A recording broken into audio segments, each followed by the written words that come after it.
से ब्रह्मा जी उत्पन्न हुए और ब्रह्मा जी के पुत्र हुए मरीचि, मरीचि के पुत्र हुए कश्यप और कश्यप के पुत्र हुए सूर्य। ये प्रत्यक्ष देव है भगवान सूर्य नारायण। हमारे मलुक पीठाधीश्वर गुरुदेव भगवान बताते हैं कि हमारे दादा गुरु जी ने श्री गणेश दास भक्त माली जी प्रातः स्मरणीय, उन्होंने हमारे गुरु जी और इत्यादि विद्यार्थियों से एक बार कहा, बोले कल सुबह सब लोग जल्दी जग जाना, कल सुबह नारायण का दर्शन होगा। तो रात्रों निद्रा न लब्धवान, रात्रि भर इनको नींद नहीं आएगा। गुरु जी बताते हैं, ओहो सुबह गुरु जी बोले हैं नारायण का दर्शन होगा, नारायण का दर्शन होगा।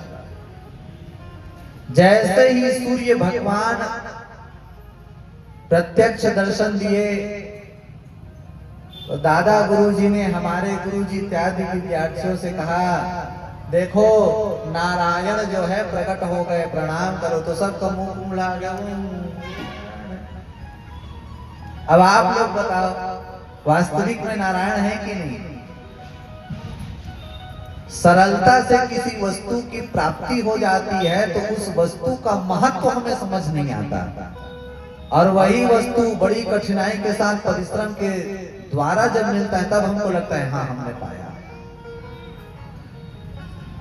गांव का वैद्य कहता है गारंटी के साथ कि मेरी चूरन चटनी से आपका रोग ठीक हो जाएगा, गारंटी के साथ। लेकिन लोग विश्वास नहीं करते और बड़े बड़े हॉस्पिटल में लोग पहले ही सिग्नेचर करवा लेते हैं, बोले ये मरेगा तो हमारी जवाबदारी नहीं है। करोड़ों रुपए देते हैं तब उनको लगता है हाँ ठीक हो रहा है। तो सरलता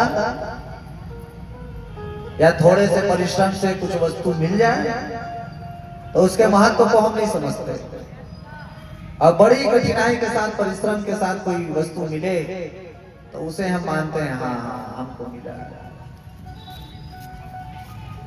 एक लोटा जल 3 स्थानों पे नित्य प्रत्येक दिन देना चाहिए।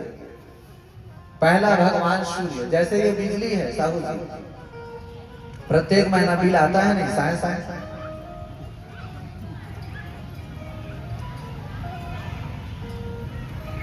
भगवान जाने। अब ये सरकार का भरोसा नहीं है दोबारा आएगा कि नहीं आएगा, क्योंकि किसान परेशान,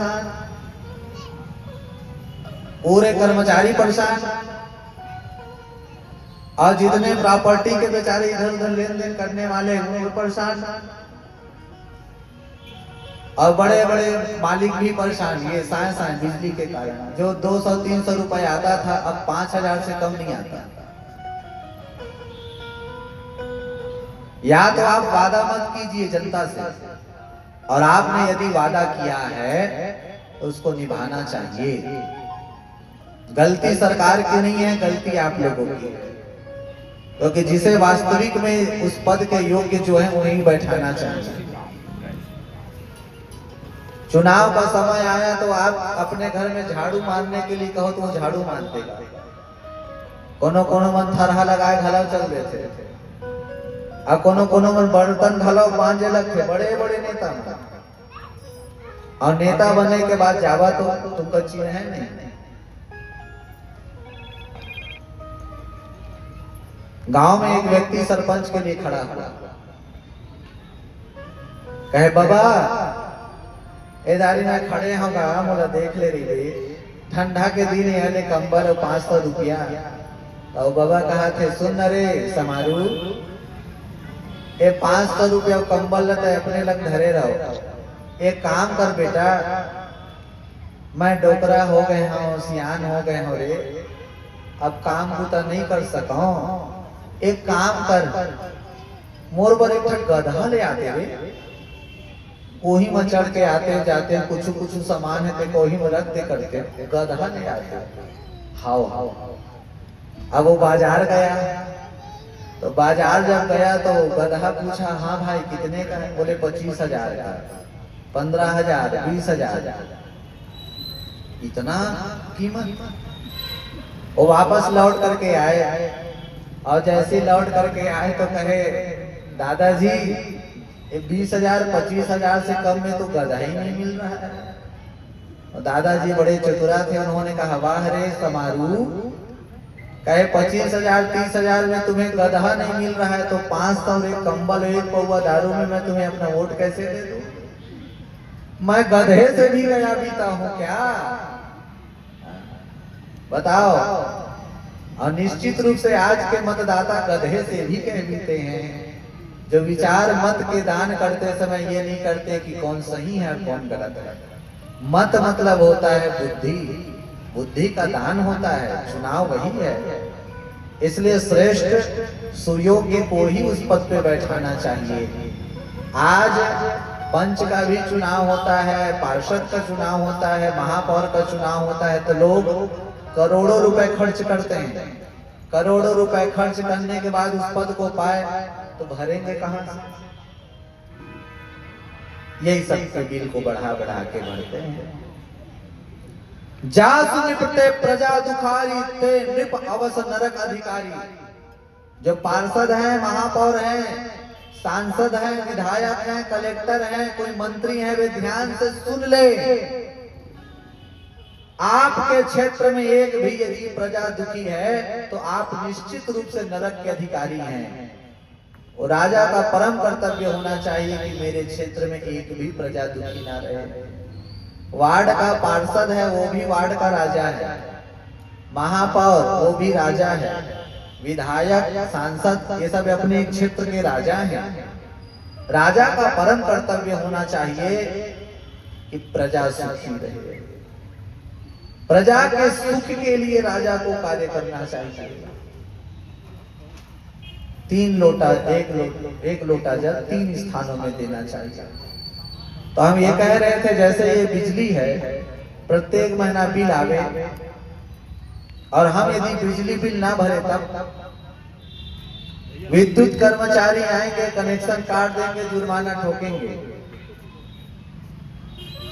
तो इस भौतिक प्रकाश के लिए हम बिजली का बिल देते हैं और भगवान सूर्य बेचारे बिना किसी आशा के, अभिलाषा के हम सब जीवों को अपना प्रकाश देते हैं। इसलिए 1 लोटा जल नित्य प्रत्येक दिन भगवान सूर्य को देना चाहिए। आप लोग देवी भागवत सुने हैं, देवी भागवत में वर्णन आता है, आप लोग देवी भागवत में पढ़िएगा। मंदेह नाम करके 30 करोड़ राक्षस, यही भगवान सूर्य नारायण जब अपने लोक से उदित होते हैं, पूरे विश्व को अपना प्रकाश प्रदान करते हैं, तो ये मंदेह नाम करके 30 करोड़ राक्षस उनको खाने के लिए दौड़ते हैं। और जो 1 लोटा जल भगवान सूर्य को अर्घ्य के रूप में देते हैं, वही जल वज्र के समान बन करके उन मंदेह नाम करके असुरों को मारने में सहयोग प्रदान करते हैं, जिससे भगवान सूर्य उस 1 लोटा जल देने वाले को आरोग्यता का वर देते हैं। देवी भागवत में वर्णन आया। 1 लोटा जल तुलसी महारानी में देना चाहिए, 1 लोटा जल भगवान सूर्य, तुलसी और शिव जी में लेना चाहिए। तो नारायण के पुत्र ब्रह्मा, ब्रह्मा के पुत्र मरीचि, मरीचि के पुत्र कश्यप, कश्यप के पुत्र सूर्य। सूर्य का नाम है विवस्वान, वास्तविक नाम भगवान सूर्य का विवस्वान है। और इन्हीं विवस्वान के द्वारा जो पुत्र हुआ उसे वैवस्वत मनु कहते हैं। मनु के ही पुत्र वे सुद्युम्न। ये सुद्युम्न जो शिव जी के आश्रम में गलती से चले गए, जिसके कारण इन्हें स्त्री का देह प्राप्त करना पड़ा। और इन्हीं सुद्युम्न के 10 पुत्र हुए, जिनमें एक का नाम था शर्याती। एक इनका वर्णन हो रहा है साहू जी, सूर्य वंश का। धीरे धीरे हम भगवान के करीब जा रहे हैं।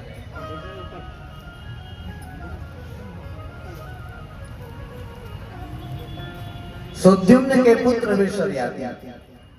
सरियाती के घर भगवत कृपा से एक सुंदरी कन्या का जन्म हुआ जिसका नाम था सुकन्या। जो लोग पार्टी मनाने के लिए बाहर बाहर जाते हो वो लोग ध्यान से इस कथा को सुने। जिस स्थान पे लघु शंका दीर्घ शंका का स्थान केंद्र बना है वहीं जाकर के लघु शंका और दीर्घ शंका करना चाहिए। गाड़ी में कहीं भी जा रहे हैं कभी भी लघु शंका दीर्घ शंका लगा, कहीं भी जाकर के लोग मलमूत्र का विसर्जन कर देते हैं। भगवान जाने वहां प्रेत है कि कोई देवता है कि असुर है।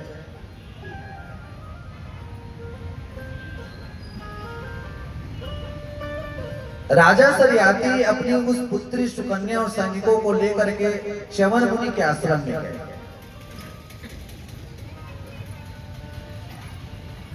च्यवन मुनि तपस्या कर रहे थे और इतनी तपस्या कर रहे थे कि उनके शरीर में दीमक लग गया था। केवल नेत्रों से दो दिव्य ज्योति निकल रहे थे। सुकन्या बड़े बड़े कांटा को ली और लेने के बाद जहां से प्रकाश निकल रहा था उसे छीन ली। जोर से आवाज आई, खून की धार बह चली। राजा के जितने सैनिक थे सबके मलमूत्र का वेग रुक गया, सब के सब मरने ही वाले थे। उस समय राजा सरियाती ने पूछा, आप सब लोग सही सही बताओ, यहाँ किसी ने च्यवन मुनि का अपराध तो नहीं किया? तो उनकी पुत्री सुकन्या डरती हुई कही, पिताजी मुझसे अपराध हो गया है। ये दीमक वाले स्थान में प्रकाश निकल रहा था और मैंने वहां कांटे बीज दिए, उसी से खून निकल। जब उसको दीमक को हटाया तो देखे च्यवन मुनि। राजा सरियाती दंडवत प्रणाम करते हुए कहने लगे, हे नाथ क्षमा करो क्षमा करो। च्यवन मुनि ने कहा, हे राजन, अपराध करे कोई और क्षमा मांगे कोई और? बोले ऐसा नहीं होगा, तुम्हारी पुत्री सुकन्या ने अपराध किया है, इसलिए आप अपनी पुत्री को मेरी सेवा में छोड़ दो, आप सब लोग यहाँ से चले जाओ। ना चाहते हुए भी राजा सरियाती को अपनी सुंदरी कन्या जिसका नाम सुकन्या था च्यवन मुनि को छोड़ दिए। उसके पास सुकन्या आदर भाव से च्यवन मुनि की सेवा करने लगे।